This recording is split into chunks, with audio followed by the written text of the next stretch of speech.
He asked me a bunch of spiritual questions that I had to tell him at one part of the interview. I was like, I don't know what that means. You're going to have to help me out. I will never forget that. So thank you, but I'm scared of you. Just know that. Listen, man, I don't think the interview was that bad. I didn't do that bad. I didn't treat you that bad, did I? It depends on who you ask, It's all subjective. Ladies and gentlemen, welcome to the Multi-Ethnic Gospel Approach Podcast, where we cover all things multi-ethnic. It's the M-E-G-A-B-O-B-C-A-S-T, the Mega Podcast. It's the M-E-G-A-B-O-B-C-A-S-T, Mega Podcast. What's up, ladies and gents? My name is Marcel. I want to welcome you to the Mega Podcast, aka the Multi-Ethnic Gospel Approach Podcast, where we cover all things multi-ethnic relating to ministry. And listen, I'm here with my guy, Micah Marcel, our campus pastor here at Three Circle Church in Midtown, and I'm super excited about our guest that we have here today. And listen, we're going to jump into some dope conversation, so just make sure you stay tuned the entire time. That's right. So without further ado, Micah Marcel, ladies and gentlemen, we might need to get some applause underneath us right now. I don't know if I can lift that intro, bro. That was legit. Hey, man. Appreciate it, man. You know what I'm saying? I've been working on my intros. Nice. So we're so glad to have you along for this conversation. Our goal is to equip you as you lead in your context on your block to really do it on purpose and give you tangible things to do that. And so we have got a friend, a mentor who really has helped shape our campus. Yeah. Some extent. In fact, we wouldn't have our worship pastor if it wasn't for this guy we're going to connect with and his leadership there and his staff, and Pastor Tommy, and their great team you have there. Of course, your friend Darnell is a worship pastor at Crossover Church. So, without further ado, I want to introduce you to our guest today, Pastor Christopher Harris, who is the executive pastor at Crossover Church in Tampa, Florida. And like I said, him and his staff have been so influential in us, continue to be, as we lead here in Midtown. And so, Pastor Christopher, why don't you tell us a little bit about yourself, your kind of your ministry, what you're doing there at Crossover, and just let our guests get a little bit of a sense of who you are. First of all, Mama, I made it. I am officially on the Mega Podcast, y'all. It's amazing. Pastor Micah and family, thank y'all so much for allowing me to be on today. And listen, man, that worship leader that you have sitting right next to you, he's a rock star, and it's a blessing to be able to see the incredible things that God has been able to do as he's married the two of you all together and be able to do some incredible ministry. And so, Christopher Harris, I'm the executive pastor at the amazing Crossover Church. Shout out to my church family, my lead pastor and our team, Pastor Tommy and Pastor Lucy and Pastor Darnell, and just so many others that they're killing it every single week. Absolutely. We really do have an amazing team. I'm a husband, a dad of 4, really privileged and blessed to really be at a space in my life now where family is just as important, more important than ministry. And so I always like to acknowledge them, of course, as well. Podcaster, I have the Wise Idea podcast. It's a weekly podcast that we do as well. It's listened to now currently.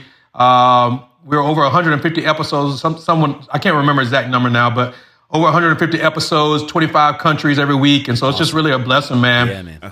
2 books out, and church consultant, travel and speak, and also am the founder and CEO, which is why Pastor Joseph is there with you, founder and CEO of diversechurchjobs.com. We are looking to continue to help people of color in ministry find incredible ministry opportunities. So we have a passion, man, to see people walk in wisdom and walk in their purpose, and a passion to see the local church be as healthy as it can possibly be. That's incredible. Absolutely. Listen, so before I go into my next little bit, I just want to say, Pastor Christopher, I ain't gonna lie, you scared me, man. I was almost about to be like, I'm good. Listen, he grilled the crap out of me, like on that interview. So, but it gave me a whole newfound respect for what I do, and so I appreciate you and just your intentionality and asking tough questions and being very concerned about the spiritual aspect of whomever you're connecting to a church, rather than just their gift. Because a lot of times we'll focus on the talent, and I don't think you asked me about my talent one time. He asked me a bunch of spiritual questions that I had to tell him at one part of the interview. I was like, I don't know what that means. You're going to have to help me out. I will never forget that. So thank you, but I'm scared of you. Just know that. Listen, man, I don't think the interview was that bad. I didn't do that bad. I didn't treat you that bad, did I? It depends on who you ask. It's all subjective. He got the job. That's right. He did get the job. Yes, I did. Thanks to you. So if you have Pastor Christopher in his firm and he does consulting for you to find a position for your church, yes, you can just know they've been vetted. All right, they have been thoroughly vetted. Yeah. So he's not just going to give you somebody that ain't really going to jive. They're going to be Facts. a fit. I loved it though. I loved it. I walked away with the huge respect, not only for him but also for Three Circle Church, and knowing that when I came into here that this was going to be a very serious thing, and it was an interview like none other. Yeah. So I know this is kind of just a shameless plug at this point, but listen, if you are looking to hire anybody for your church, make sure you find this guy and his company and have him to do it, because he's going to do your ministry justice. That's I right. promise you. Yep. So yeah, thank you just for all that you do. So with that being said, if you are currently watching this on YouTube, I want you to hit that subscribe button. I want you to hit the notification bell. I want you to share this with your mama, your auntie, your cousins, them, and tell them that the Mega Podcast is currently on, and I want you to share it with as many people as you can, all right? Also, if you're looking to get in contact or connected with us on our other platforms, there's a link in the description below where you can go ahead and click and follow us on those platforms as well. So with that being said, I'm going to give it back over to Micah, because Micah and Christopher have some very strong history there. So I want to let them just kind of talk. I'm going to be a fly on the wall for a little bit, and then I'm going to chime in when I hear something real good, which will probably be throughout the whole conversation, because we got two revelators on this episode. Right. So yeah, let's do it. Bro.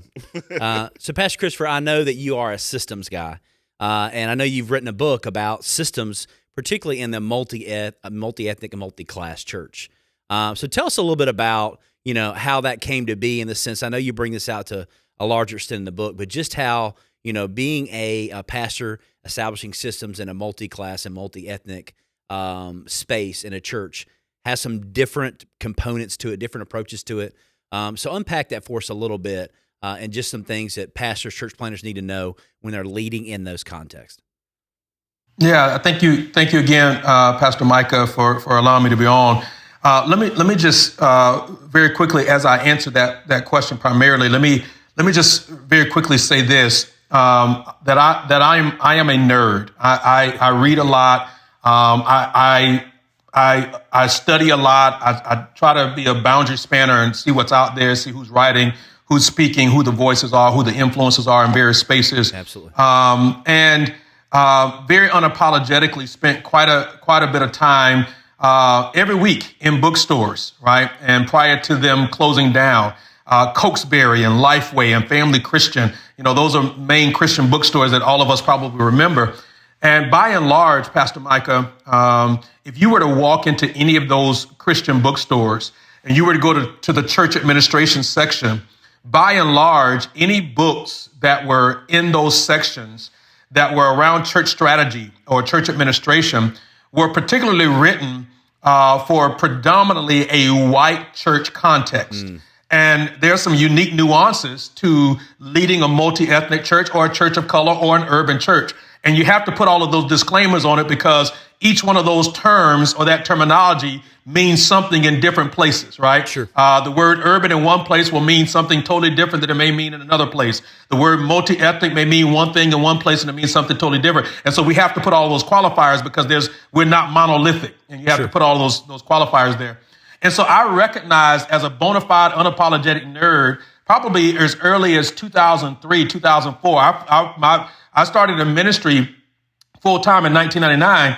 And as I would spend time in those bookstores, and I recognized, even at that time, I was a youth pastor. I was just wetting my beak in helping other churches and leading other youth pastors, that these resources were not customized to my context. I don't have to name names, but there were video companies, there were youth curriculum companies, there were other ministry books, and I couldn't use their illustrations because the people in the videos didn't look like my kids. Sure. I couldn't use the curriculum as it was presented because the illustrations were not relevant to the people that I was called to reach. And I am a son of the Black church. I grew up in a black church context. While it's a wide lens that I grew up in, and I would be considered a denominational mutt, I did grow up in that context. Yeah. And then God expanded the opportunities for me to reach beyond just the environment that I grew up in to reach others. I mean, when I was in college, I went to a predominantly white institution, a PWI, very large PWI. And while I was there, I was able to do ministry and be the only person of color in the room, even before I understood the dynamics of what that meant. Yeah. And so God knew what he was doing as he was sort of weaving the tapestry of my life together. Wow. Long story short, I realized very early on, that there's a lack of quality resources available for churches that are not white suburban churches. And that just like Paul said, woe to me if I don't preach the gospel, that became a rallying cry for me and a conviction for me that never left me. Yeah. And so I needed to write a book to help churches that look like the churches that I was called to serve and the churches that I was consulting, diverse churches, urban churches, multi-ethnic churches, to think about systems, to think about strategy. Even things as simple as, Pastor Micah, predominantly in urban settings, there's been a challenge with men getting engaged and involved in the church. And so people ask the question why, and you start talking through those dynamics. And so I spend almost a half of a page in the book talking about, what does your church smell like? Now, to some people, that's like, what are you talking about? Well, you don't go to a man cave and smell potpourri, right? When you go to a man cave, you smell a man cave. When you go into a barbershop, you smell a barbershop, right? So something as simple as that, it sends the signal that a man is welcome. Yeah. In the context that we live in today, the church has to be intentional in every way, in a strategic and intentional way, to say, not that we dilute the gospel, right? But we intentionally have to think about how we make our spaces and how we do ministry and the language and the look and the feel that we offer to individuals that are not white, suburban, with 2 streams of income, with a 2-parent home, 2 cars, 3 cars in the garage, split level home, the white picket fence, 2.5 kids, and a dog. Yeah, absolutely. So I think with that spirit in mind, we need to figure out if we can get some incense that smells like buffalo wings or something, right? or bacon. We'll draw them in by the droves, right? Just filter it out into the street. Hello. Yeah, get a little bacon mist out there. You'll draw 'em. Yeah, man. But you see, I mean, just that. I mean, people listening to this will probably be like, man, I never even thought about it, right? But it matters depending upon who you feel like you're called to reach. Sure, absolutely. And I think being able to. Not obviously you're seeking to reach women, but be able to defeminize space in some senses. Like all the flowers everywhere and everything being almost feeling like, everything can have that touch to where it's not welcoming to men. Yeah, church can be so pretty at times. It can be. I read a book by this gentleman who was he was a retired C-suite leader for one of the major. Hotel chains. And he spends an entire chapter in that book talking about the fact that when he was working for the company, Pastor Micah, they literally spent millions of dollars every year working on the fragrances of the lobbies of their hotels. Wow. And when I read it in the book, it dawned on me. And so I then started paying attention. And like right now, anybody that's listening to this, or even you all, the next time you go into a hotel, notice how certain chains have a similar smell to them. Wow. Right? Wow. And so that's not on accident. Yeah. Right? And so and I could go on and on about it, but just that level of intentionality, I believe that the church has to do the same thing. In Luke chapter number 16, Jesus tells the parable about the unjust steward. And yet he commends the unjust steward for being wise in how he approaches his business. And then he says in that passage that the children of the world are often wiser than children of the light, which says to us that there are things that the church can learn from business and from other industries that could make us better in preaching the message that really can save the world. That's right. Wow. That's what we call contextualization, right? Making sense of the timeless message in a timely way. Yeah. Absolutely. Good. Well, Pastor Christopher, I'd love to jump into just a minute because I know in the book you outline, 7 essential systems every church should have. And I know maybe there are church planners listening to this podcast, people that are just getting started in something, or maybe they're revitalizing something. They're needing to establish a framework to do ministry.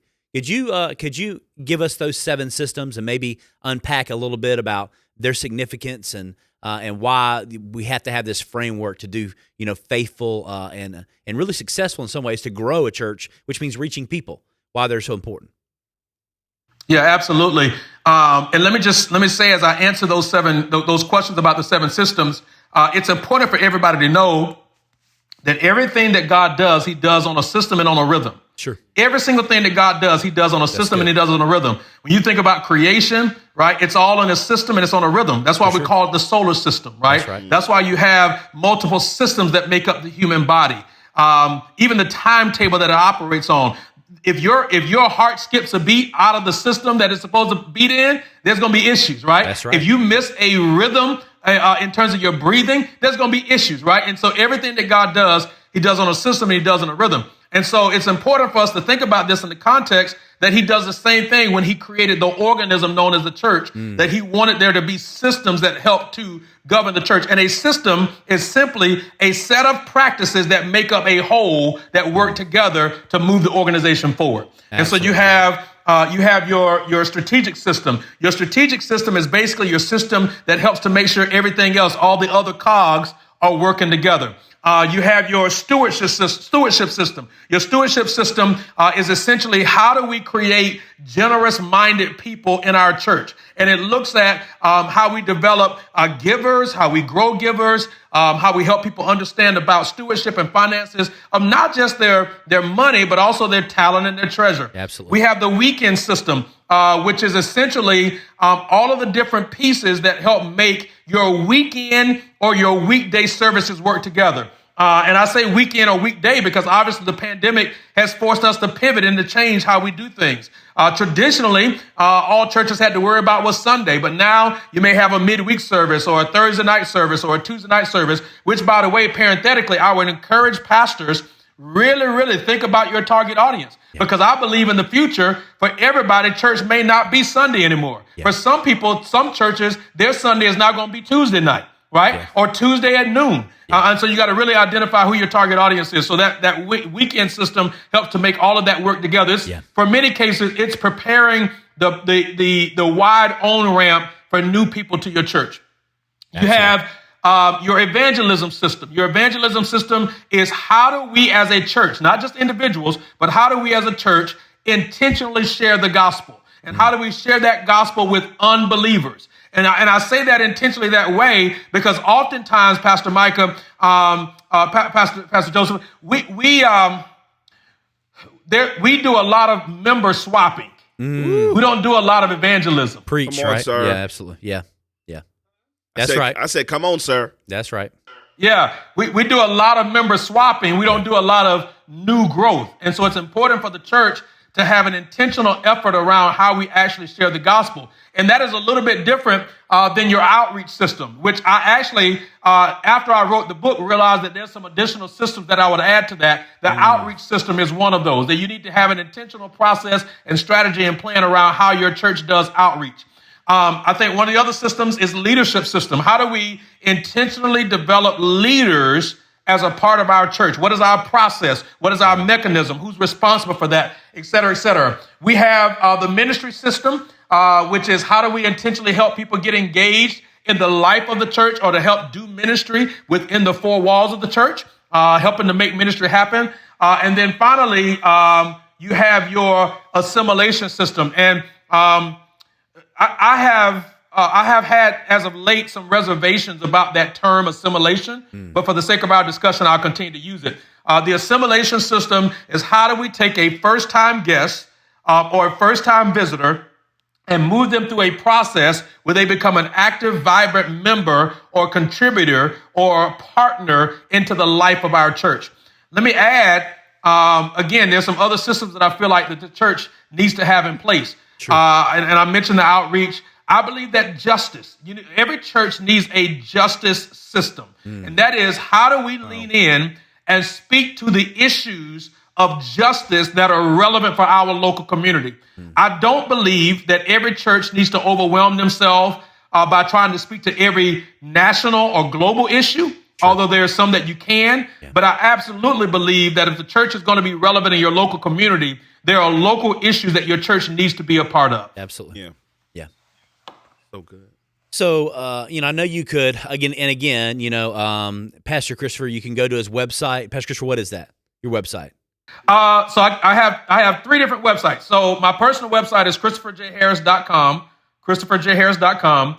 My podcast website is TheWiseIdeaPodcast.com, TheWiseIdeaPodcast.com. And then Diverse Church Jobs is DiverseChurchJobs.com.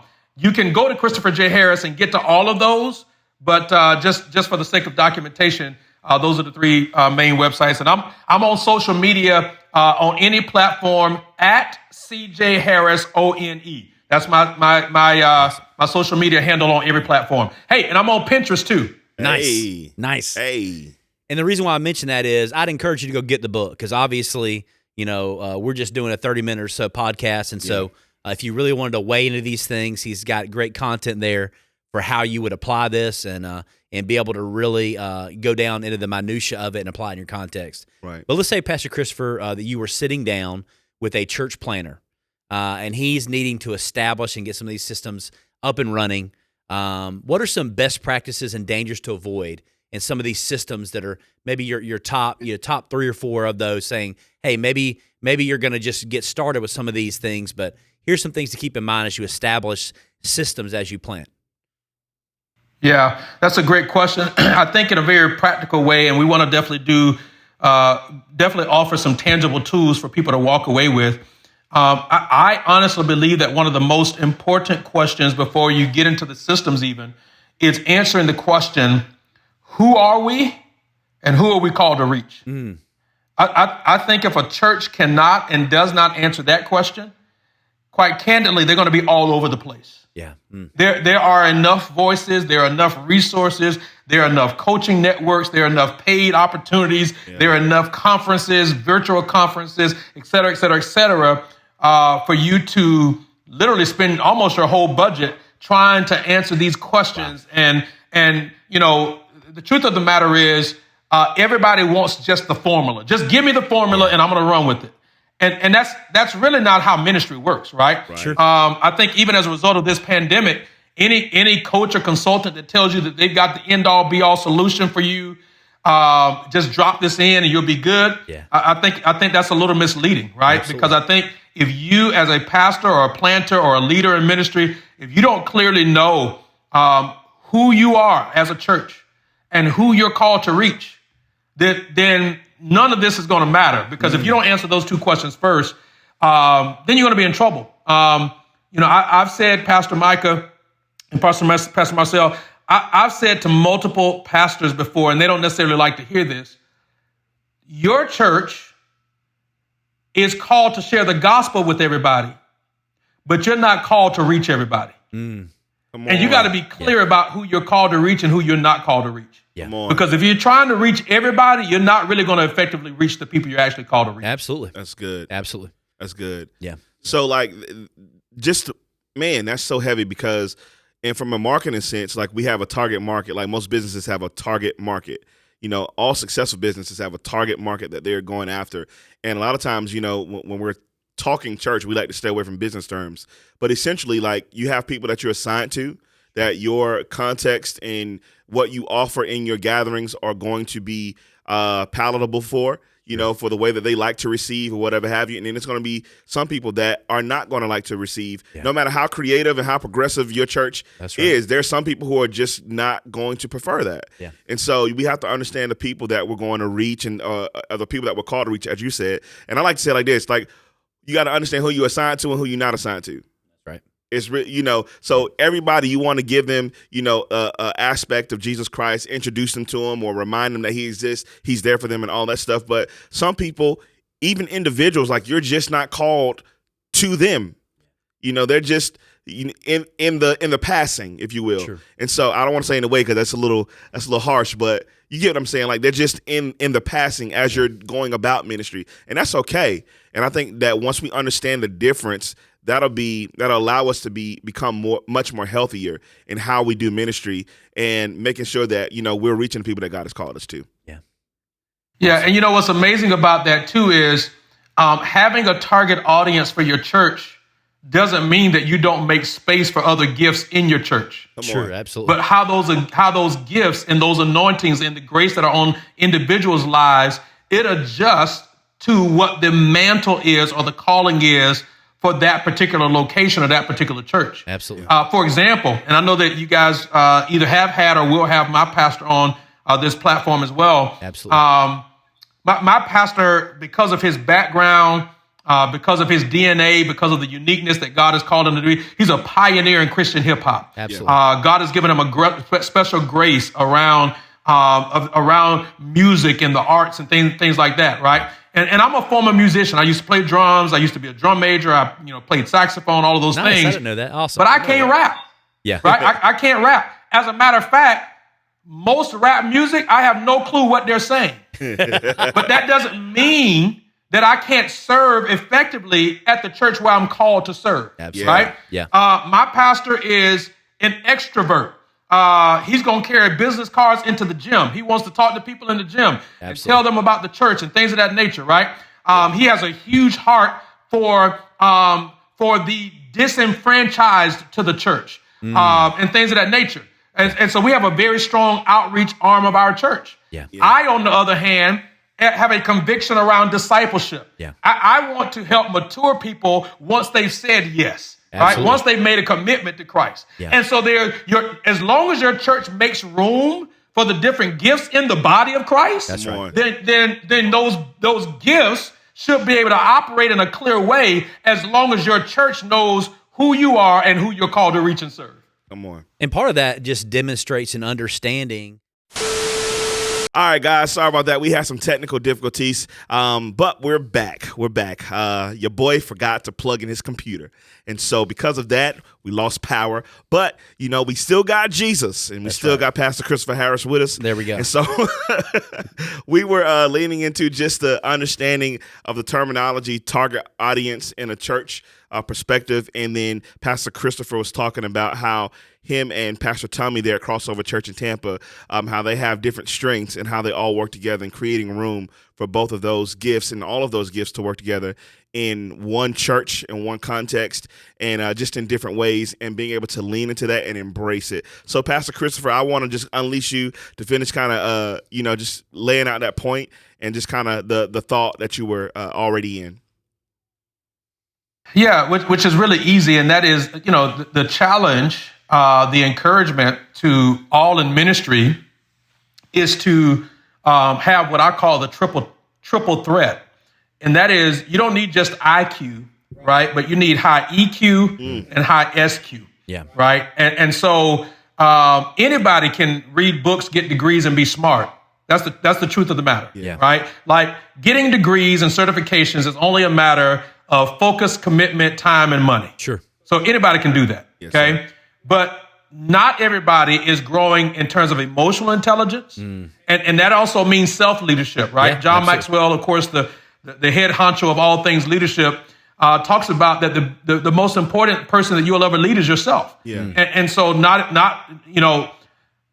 the church has not done a good job historically, particularly the urban church, in navigating issues of pride among leadership. And that this pandemic has exposed that in an even greater way. By and large, churches that are suburban and larger, some of that can get masked because the pastor can be a little bit more distant from the people, disconnected from the people because there's staff in between that person and the people. But the smaller the church, the more exposed that becomes. Sure. And so it's critically important that EQ is growing and strong and high, and then that SQ. And it's sad that we have to say this, but my God, man, in the church today, we need leaders that authentically don't just work for God, they have an authentic relationship with God. Come on. Absolutely. So good. Yeah. And I know we started kind of going down this trail from just looking at, originally as you're talking with maybe a church planner or church revitalizer in a context, about how they're going to establish and work out systems in their context. So we talked about how, first of all, you have to know who you are as a church, then also who you're called to reach, and talking about how you really have to define that. Like for us at Midtown, for instance, when Marcel was coming on, we're having this conversation. I said, Marcel, there are some people we're not going to reach. We're not going to reach your uber traditional white evangelical that wants to sing from hymnals and that sort of stuff. We're not going to reach them. Right. We're just not, But the same thing, a person that is, super traditional black evangelical, we're not going to reach he or she most likely either. If they're wanting to wear a suit and dress to the nines for Sunday morning, we're in a context where we got a lot of single moms. Yeah. Unless it's a funeral or a wedding, so it's a really happy, really sad occasion, I'm not wearing a tie and I'm not wearing a suit. I never will. They're going to feel real uncomfortable. That's right, because I don't want them to feel like they have a dress code. If they can't dress their kids to nine, they ain't coming to church. I don't want that to be our culture. And so we had to say there are certain people that I told them we were never going to have ushers with gloves. We're just, that's just not us. Come on, we just need one mother. We need one mother to be a Holy Ghost enforcer. Hey, Pastor Micah, I dare you to start a new trend in the church. What's that? Have your ushers wear one glove on one hand. We're going to call it the Michael Jackson ministry.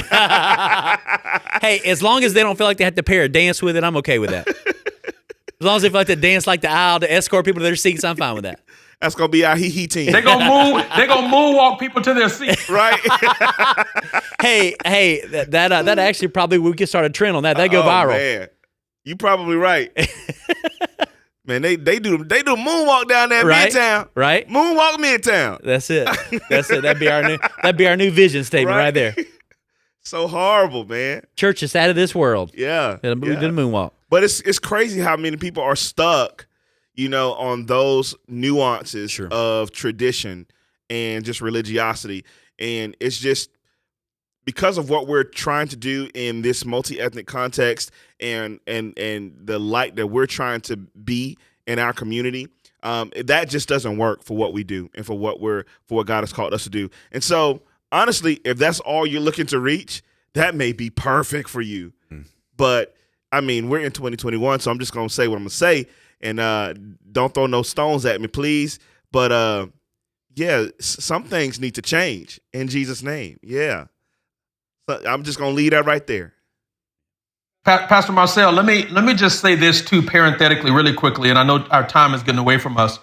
I used to be very, very hard on churches that were not doing what they should be doing. Mm. But the more churches that I've become exposed to and the more history in our nation that I've become exposed to, the more empathy that I have in that engagement. That doesn't change the accountability that I think we need to have. Sure. But I do become more empathetic because I realize that for many churches and for many leaders, what they're doing is all that they've ever seen. Correct. Yeah. What they are repeating is all that they know. Yeah. And so rather than saying you should be doing, let me just expose you to some other things that may be out there. Yeah. And then let me just help you figure out if this is the decision that will work best for your context. That's good. Right. That's good. That's good. See, Jesus came to walk in grace and truth, and so did Pastor Christopher Harris. That's right. You know what I'm saying, ladies and gentlemen? That's right. That's right. He just quickened. He just quickened. So in closing up here, Pastor Christopher, so let's say that you were having a conversation and you wanted to just say, hey, here's a couple things that I have found are a couple of the biggest problems as far as systems in a multi-ethnic, multi-class, urban context. You're saying, look, before you get to any of these other things that are important, here's two big things that I often see that are issues, that are problems that you need to begin to process and walk through these if you're going to really, plan for what you want to do to grow. You're going to have to address these two big issues. Great question. I think the first thing that I would say, and this is going to seem really, really elementary, but I think it's critical, is each pastor, each planter, each revitalizer, each strategist, each ministry leader has got to answer the question, how is our church making disciples? How are we making disciples?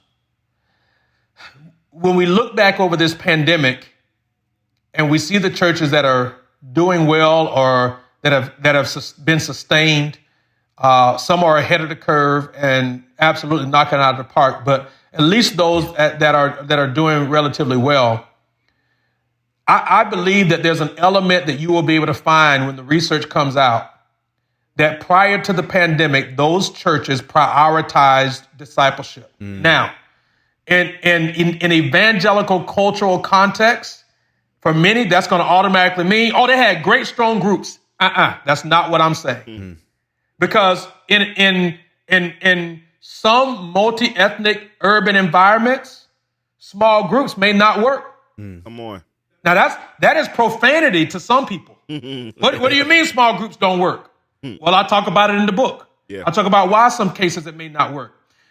Generally speaking, people of color, whether it's Hispanic, whether it's Asian, whether it's African American, generally speaking, are already communal focused people. Sure. And so if we take what growth groups are or what small groups are and try to impose a forced structure and a forced conversation on something that is already organic, we may actually be breaking up what's already existing. And so it's important for us to be clear about those kinds of dynamics. Sure. So I think unequivocally, it's important for every church to ask the question, how are we intentionally making disciples? Absolutely. And that has to extend beyond just Sunday. Sure. It has to, that question has to be prioritized over how much outreach and how much community work we do. And I do think churches should be involved in the community. Sure. But I think that every church and every pastor has to be careful, because if we're not careful, we can let culture put a demand on us that we should be doing certain things in the community. Oh, well, that's what the church is supposed to do, right? We hear people say things like that.